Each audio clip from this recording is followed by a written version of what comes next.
আসসালামু আলাইকুম everyone, welcome back to my channel Farhana's cooking studio. আজ আমি আপনাদের সাথে শেয়ার করব ছানার রসমালাইয়ের রেসিপি। চলুন দেখে নেই কিভাবে ছানার রসমালাই বানাতে হয়।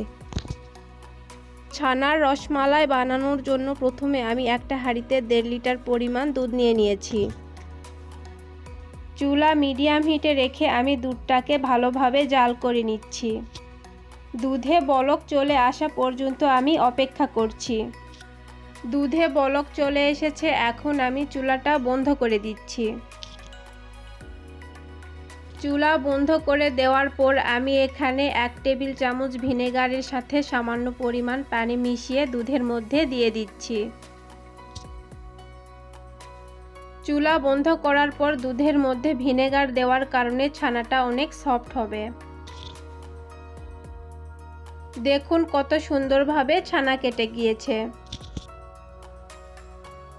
এখন আমি এই ছানাটা একটা পরিষ্কার কাপড়ে ছেঁকে নিয়ে আধা ঘন্টার জন্য রেখে দিব পানি ঝরানোর জন্য। ফিরে আসছি আধা ঘন্টা পর। আধা ঘন্টা পর দেখুন ছানা থেকে সম্পূর্ণ পানি ঝরে গিয়েছে।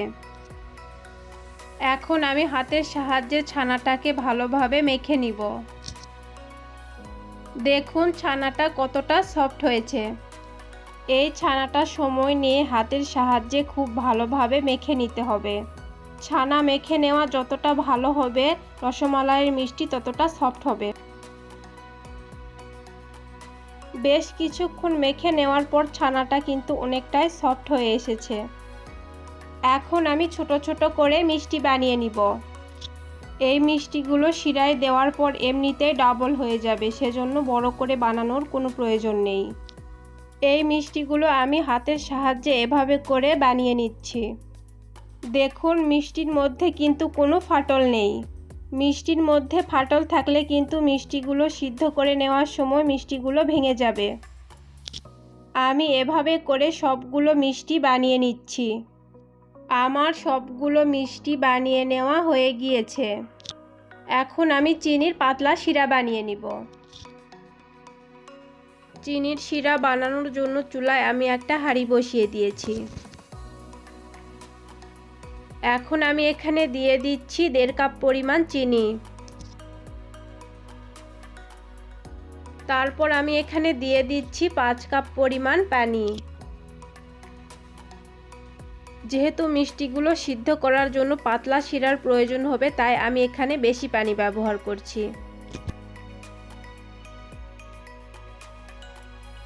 দিয়ে দিচ্ছি 2টা সাদা এলাচ। এখন আমি ভালোভাবে চিনিগুলো পানির সাথে মিশিয়ে নিচ্ছি। চিনি ভালোভাবে মিলিয়ে গিয়েছে। এখন চুলা হাই হিটে রেখে পানিতে বলক আসা পর্যন্ত আমি অপেক্ষা করছি। চিনির শিরাতে ভালোভাবে বলক চলে এসেছে। এখন আমি আগে থেকে বানিয়ে নেওয়া মিষ্টিগুলো চিনির শিরার মধ্যে দিয়ে দিচ্ছি। চুলা হাই হিটে রেখে এই মিষ্টিগুলো আমি 15 মিনিটের মতো সিদ্ধ করে নিব। ফিরে আসছি 15 মিনিট পর। ফিরে এলাম 15 মিনিট পর। 15 মিনিট পর দেখুন মিষ্টিগুলো কিন্তু ফুলে ডাবল হয়ে গিয়েছে।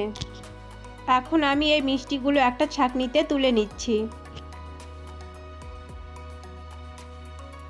মিষ্টিগুলো তুলে নিয়েছি। এখন আমি মিষ্টিগুলোতে হালকা চাপ দিয়ে নিব। মিষ্টিগুলোতে খুব বেশি জোরে চাপ দেওয়া যাবে না, তাহলে মিষ্টিগুলো ভেঙে যাবে। এখন আমি পানি ঝরানোর জন্য মিষ্টিগুলো 20 মিনিটের জন্য একটা সাইডে রেখে দিব। মিষ্টিগুলো একটা সাইডে রেখে এখন আমি চলে যাব মালাই বানাতে। মালাই বানানোর জন্য আমি এখানে 1.5 লিটার পরিমাণ দুধ নিয়ে নিয়েছি।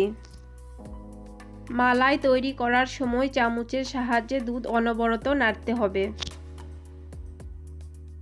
চুলা মিডিয়াম হিটে রেখে এই দুধটাকে আমি 20 মিনিটের মতো জাল করে নিচ্ছি। ফিরে আসছি 20 মিনিট পর।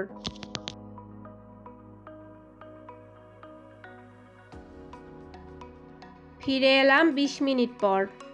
20 মিনিট পর দেখুন দুধ কিন্তু অনেকটাই ঘন হয়ে গিয়েছে। এখন আমি এখানে অ্যাড করে দিব 1/3 কাপ পরিমাণ গুঁড়া দুধ। আমি গুঁড়া দুধগুলো মিলিয়ে নেওয়ার জন্য গুঁড়া দুধের মধ্যে সামান্য পরিমাণ দুধ দিয়ে দিচ্ছি। গরম দুধের মধ্যে গুঁড়া দুধ দিতে যাবেন না, তাহলে কিন্তু গুঁড়া দুধগুলো দলা পেকে যাবে। গুঁড়া দুধের মিশ্রণটা আমি এখন এর মধ্যে দিয়ে দিচ্ছি। গুঁড়া দুধ দিয়ে দেওয়ার পর আমি একটা চামচের সাহায্যে ভালোভাবে মিক্স করে নিচ্ছি। ভালোভাবে মিক্স করে নেওয়া হয়ে গেলে দিয়ে দিচ্ছি 2টা সাদা এলাচ।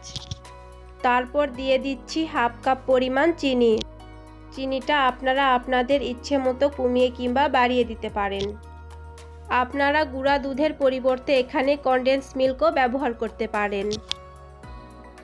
সব কিছু দিয়ে দেওয়ার পর আর 5 মিনিটের মতো দুধটাকে আমি ভালোভাবে জাল করে নিব।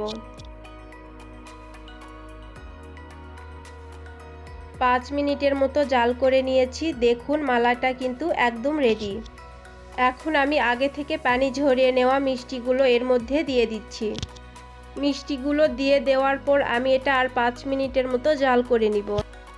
খুব বেশি সময় ধরে এটা জাল করে নিতে যাবেন না, তাহলে কিন্তু মিষ্টিগুলো ভেঙে যাবে।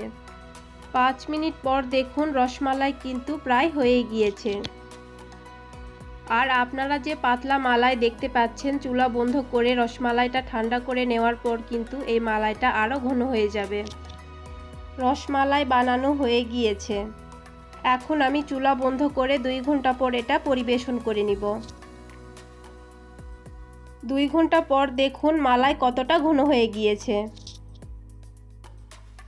এখন আমি রসমালাই পরিবেশন করে নিচ্ছি। দেখুন রসমালাই দেখতে কতটা লোভনীয় হয়েছে। আজকের এই রসমালাইয়ের রেসিপি যদি আপনাদের ভালো লাগে তাহলে প্লিজ লাইক, কমেন্ট এবং শেয়ার করবেন। আর এখনও যারা আমার চ্যানেলটি সাবস্ক্রাইব করেনি, প্লিজ আমার চ্যানেলটি সাবস্ক্রাইব করে আমার পাশেই থাকবেন। আজ এখানেই বিদায় নিচ্ছি। আল্লাহ হাফেজ।